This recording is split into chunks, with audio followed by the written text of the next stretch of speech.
एक सुनहरे शांत जंगल में सुबह की हल्की किरणें पत्तों पर पड़ रही थीं। ठंडी हवा के झोंकों में फूलों की खुशबू घुली हुई थी। उसी जंगल के एक कोने में एक नन्हा हिरण का बच्चा खेलते खेलते एक जाल में फंस जाता है, जो कुछ शिकारियों ने झाड़ियों के बीच बिछा रखा था। वो बच्चा घबराकर जोर जोर से मिमियाने लगता है।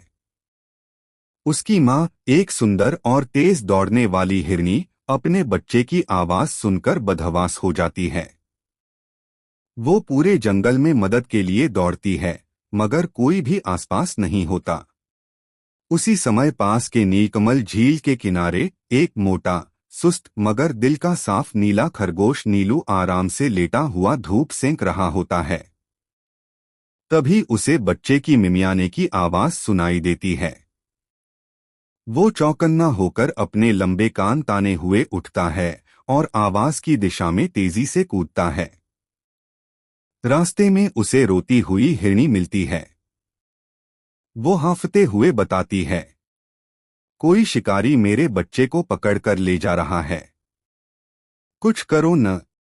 नीलू बिना समय गवाए चुपचाप झाड़ियों में छुपता है।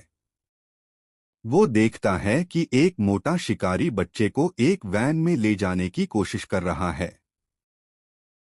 जैसे ही शिकारी वैन का दरवाजा खोलता है, नीलू फुर्ती से आता है और लकड़ी की मोटी छड़ी से शिकारी की पीठ पर जोरदार वार करता है।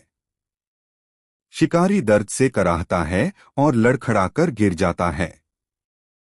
हिरण का बच्चा डरते हुए वैन से बाहर भागता है और सीधे अपनी मां की गोद में जाकर छिप जाता है। हिरनी की आंखों से आंसू बह रहे थे, लेकिन अब वो आंसू दुहक के नहीं, बल्कि राहत और कृतज्ञता के थे। वो नीलू को गले लगाती है और कहती है, तुमने मेरे लिए सब कुछ कर दिया। तुम सच्चे हीरो हो।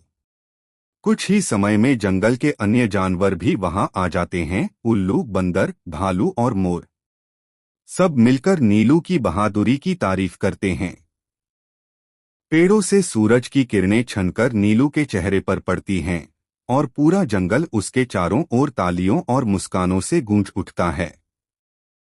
नीलू खरगोश, जो पहले सिर्फ एक आलसी दोस्त के रूप में जाना जाता था, अब जंगल का सच्चा नायक बन चुका था।